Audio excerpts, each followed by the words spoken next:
Bonjour à tous et bienvenue dans nos rendez-vous avec le Tanakh et nous sommes encore et toujours à Jérusalem, au cœur de la ville, au Kikar HaMuzika, dans le restaurant, et on est très précis ici, on localise tout, le restaurant Kinor Bakikar. On remercie évidemment nos hôtes pour cet accueil.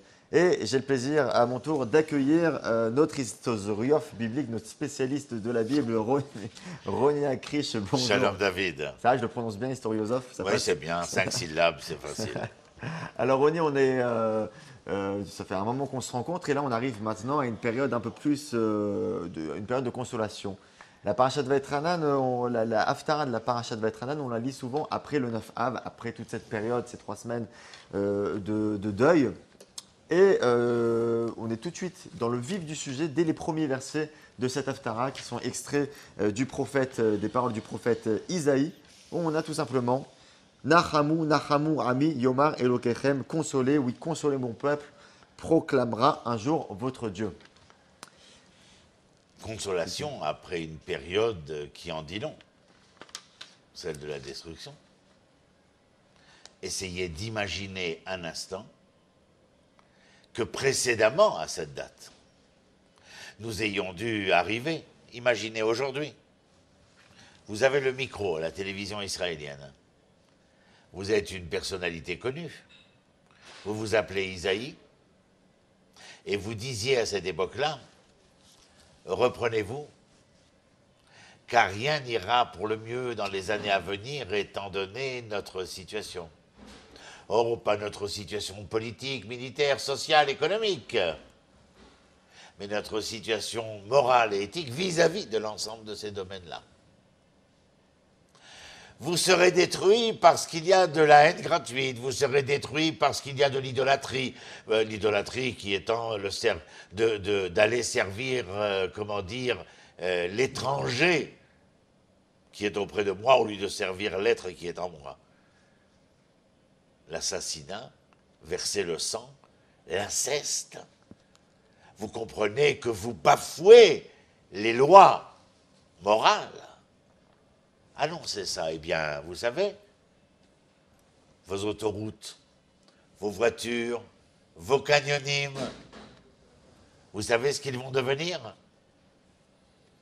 Le désert. Oui. Parce que vous allez partir en exil. Essayez d'imaginer que l'on dise cela aujourd'hui, à la télévision. Vous, la personnalité connue, comment réagiraient les gens? Vous n'entendrez pas. Il est un peu farfelu. Il a été piqué par une mouche bizarre. Mais vous savez ce que je crois, David, c'est que la majorité d'entre nous continuerait à vivre leur quotidien, sans vraiment prendre en compte ce que cet homme a voulu nous faire entendre. Cet avertissement. Mais après que l'événement soit survenu, et que nous lisons cet Haftarah-là, pas seulement Tisha B'Av. Tisha B'Av est un concept symbolique.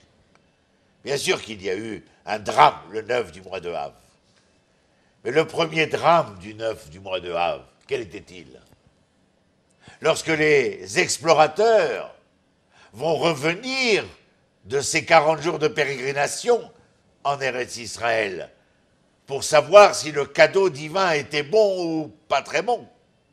Et que dans ce jour du 9 Av, dans la nuit du 9 Av, par leur récit assez diffamatoire, entraînaient le peuple à se lamenter durant toute une nuit. Et pour ce jour, vous avez pleuré sans aucune raison.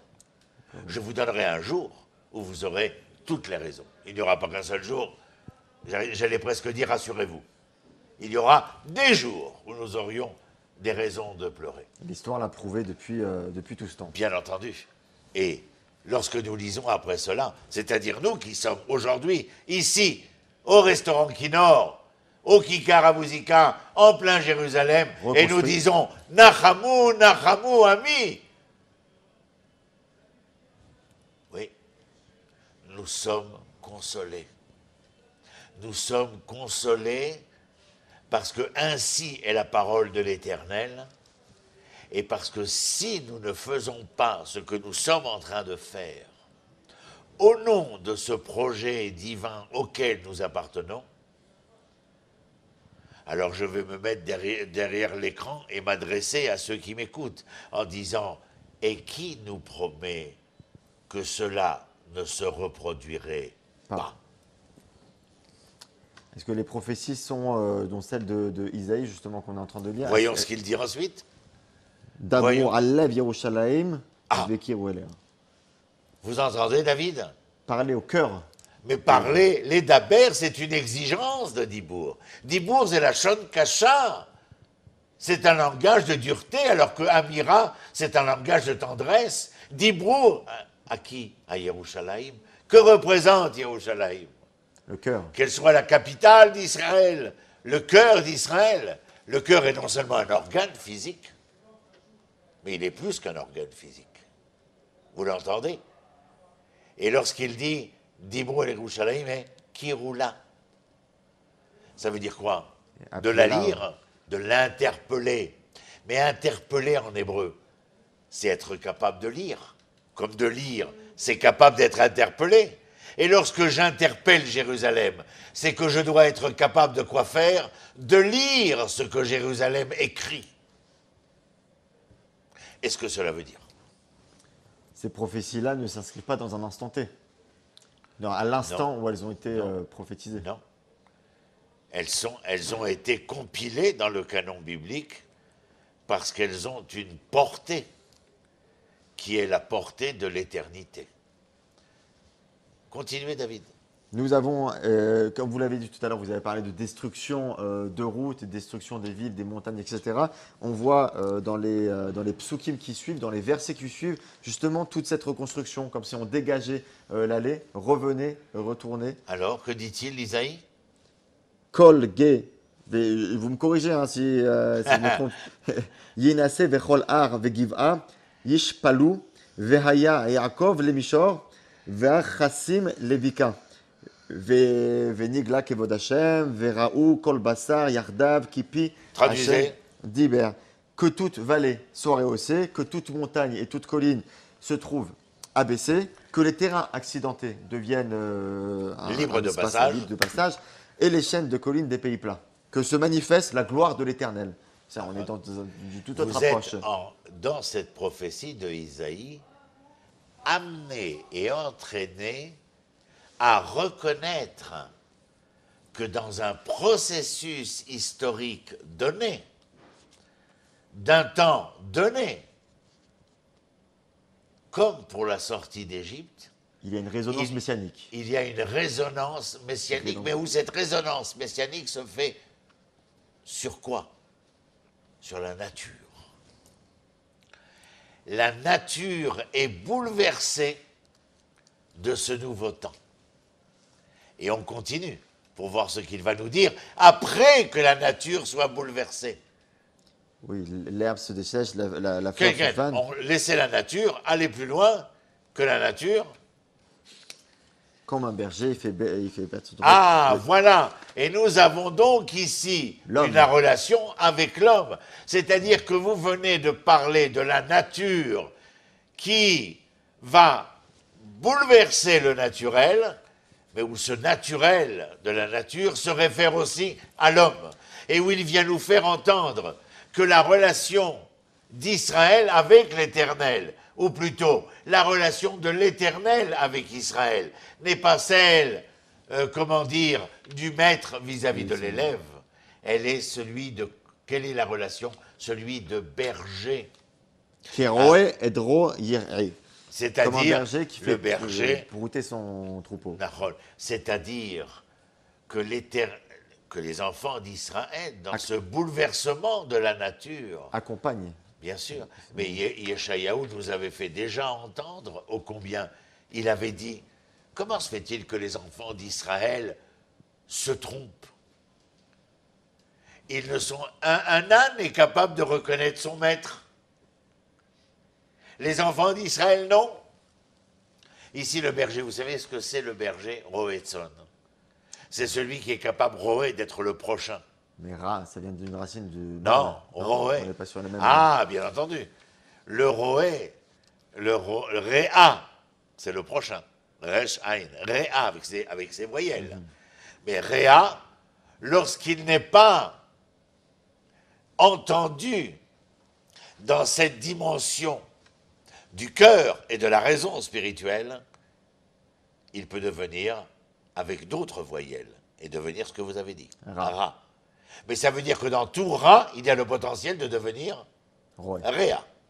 C'est-à-dire, et lorsqu'il y a un plein entendement de la consonance de ce prochain, il y a la possibilité d'entendre le mot berger. Rappelez-vous, Adam, c'est l'acrostiche de Abraham, David et Moshe.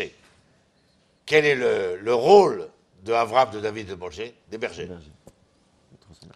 Et c'est parce qu'ils sont des bergers C'est QFD. qu'ils vont devenir les bergers d'Israël. Ronnie, dans toute la suite de cette Haftara de consolation, on a des versets qui s'enchaînent pour de nouveau glorifier Dieu en posant de nombreuses questions. Qui a mesuré les eaux des mers dans le creux de sa main? Qui peut, et en conclusion, alors à qui voudriez-vous comparer Dieu? Est-ce que de nouveau on retourne dans une entre guillemets, leçon Non, de morale? moi, je pense que ici, en tout cas dans les versets qui vont suivre, on a une volonté indélébile de vouloir dire à l'homme qui a voulu se poser comme le surhomme que l'homme était nul. Non pas nul et non avenu, mais nul dans son rapport à Dieu. C'est-à-dire que s'il avait un libre arbitre quel qu'il soit, celle-ci était de par la volonté de Dieu, que s'il était et allait devenir par un déterminisme quel qu'il soit ce qu'il serait, c'est par la volonté de l'Éternel.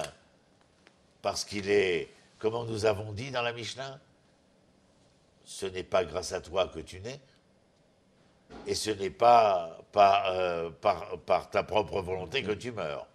Mais il y a une chose qui est par ta propre volonté, c'est ce que tu deviendras.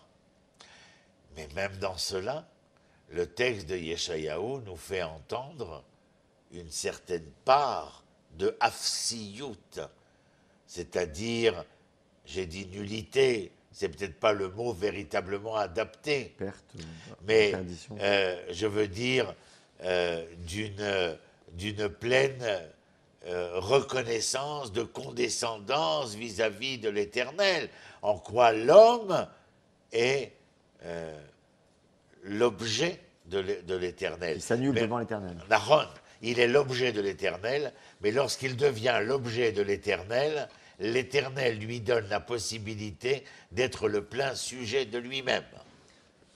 Lorsqu'il devient l'objet de l'Éternel et non pas l'objet des hommes, l'Éternel lui donne la capacité de redevenir le sujet de lui-même. Et ce que vous venez de dire, on le retrouve dans un verset explicitement de nouveau. Af bal nitaou, af bal zora. Face à lui, ils ne se maintiennent pas non plus. C'est-à-dire que tout ce que vous venez de dire, comme le verset de la Mishnah que vous venez de... Il est clair qu'il faut regarder l'agriculteur, le paysan. Quel rapport avez-vous à la terre pour que la terre puisse donner le fruit auquel vous aspirez? Il faut que vous soyez dans une condition où vous êtes le serviteur de la terre, et pourtant la terre n'est que la dimension assujettie à votre état de paysan. Et pourtant, il faut que vous soyez d'un autre côté le serviteur de cette terre. Et c'est quand vous êtes le serviteur de cette terre que cette terre vous donne le droit d'en devenir le propriétaire. Ronnie Akrish, merci beaucoup de nous donner autant de matière à réfléchir. En tout cas, entre deux émissions, Merci à on a vous, le temps de David. bien étudier et de bien approfondir les textes. Merci beaucoup. Merci à tous nos téléspectateurs de nous suivre et de nous être fidèles. Vous vous êtes évidemment invités à commenter, à réagir à ces vidéos et à revoir évidemment tous ces cours qui sont finalement en replay. Très bonne journée à tous et bon appétit. À très bientôt. Bon, bah, Shalom, on va shalom. manger un petit truc. Au revoir.